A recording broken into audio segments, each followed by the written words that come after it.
যে ব্যক্তি প্রথমবার এই ট্রিগারের ফাঁদে পড়ে তার জন্য তা থেকে বের হওয়া সবচেয়ে কঠিন কাজ। যদি আপনি এখনও সিনেমা দেখা ছাড়েননি, নেটফ্লিক্স বা বলিউডের অশ্লীল টাইপ কন্টেন্টগুলো দেখা ছাড়েননি, টিভি সিরিয়াল দেখা ছাড়েননি, আর বিশেষ করে নারীদের দিকে ঘুরে তাকানো বন্ধ না করেন, মসজিদে যাওয়া শুরু না করেন, তাহলে বুঝে নিন আপনি এই ফিতনার জন্য একদম উন্মুক্ত, সম্পূর্ণ দুর্বল।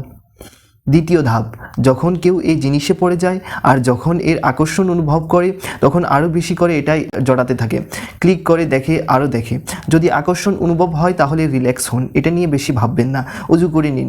আপনি যদি এটাকে ভয় পান আর বেশি ভাবেন তাহলে বাঁচতে পারবেন না। আর যদি একবার তা হয়ে যায় তারপর শরীর ক্লান্ত হয়ে পড়ে, ঘুম এসে যায়, আর তখন সে ভাবে আচ্ছা এটা শেষবার। আরেকটা বড় ভুল করে সে নিজেকে সান্ত্বনা দেয়, বলে না না ইনশাল্লাহ আমি ঠিক হয়ে যাব। নিজেকে ঠকানোর এই কৌশল সবচেয়ে মারাত্মক।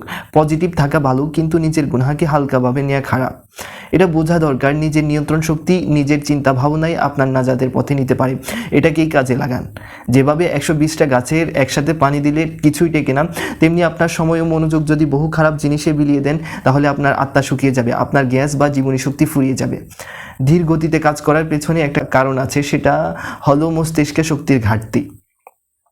কুরআনে বলা হয়েছে নামাজ কায়েমীদের জন্য রয়েছে এক বিশেষ মর্যাদা। আকাশ থেকে ফেরেশতারা তাদের জন্য দোয়া করেন। এটাকে কাজে লাগান, নামাজ পড়ুন যাতে ফেরেশতাদের দোয়া পেতে পারেন আর এসব থেকে বাঁচতে পারেন। আর নিজেকে এমনভাবে গড়ে তুলুন যে তুমি যেন অন্যদের সামনে দাঁড়াও, তখন তারা তোমাকে চিনে। নিজেকে এতটা পরিচিত করো যাতে মানুষ তোমার ভালো দিক দেখে অনুপ্রাণিত হয়। বেশিরভাগ মানুষ শুধুই পড়ে কিন্তু বাস্তবে কিছুই করে না। তাই এমন একটা কিছু ভালো পরিবেশ বা ভালো গ্রুপ খুঁজে নাও যেখান থেকে তুমি নিজেকে নিয়ন্ত্রণ রাখতে পারবে। শরীর চর্চা করো, এটা খুবই গুরুত্বপূর্ণ। নিজেকে ক্লান্ত করো যাতে শরীর গুনাহের কাজে জড়াতে না চায়। আর সবচেয়ে গুরুত্বপূর্ণ এবং বাস্তবসম্মত সমাধান হলো রোজা রাখা। রোজা এমন একটি আমল যা সত্যি তোমার খারাপ প্রবৃত্তিকে দমন করতে সাহায্য করে। এছাড়া এমন খাবার এড়িয়ে চলো যেগুলো যৌন আকাঙ্ক্ষা বাড়িয়ে তোলে।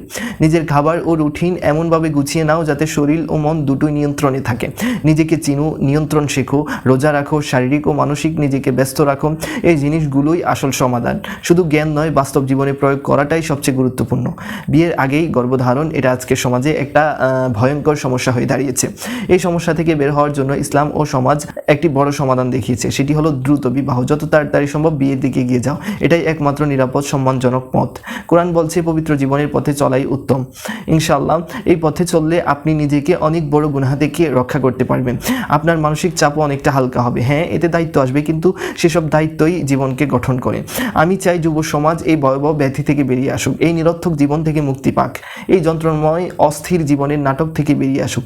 তারা যেন ঘরের কোণ থেকে বেরিয়ে আসে, মোবাইল ফোনের দুনিয়া থেকে বেরিয়ে এসে হয়ে ওঠে প্রোডাক্টিভ মানুষ, দক্ষ নাগরিক, একজন ভালো মুসলিম, ভালো ছেলে, ভালো মেয়ে, আল্লাহর প্রিয় বান্দা। তাদের জীবন যেন গঠনমূলক হয়ে ওঠে, তাদের জীবনে অর্থপূর্ণ পরিবর্তন আসুক। এই কথাগুলো আমি হৃদয় থেকে বলছি। আশা করি আপনারা সবাই এই বার্তাটা গ্রহণ করবেন এবং নিজের জীবনে বাস্তবায়ন করবেন।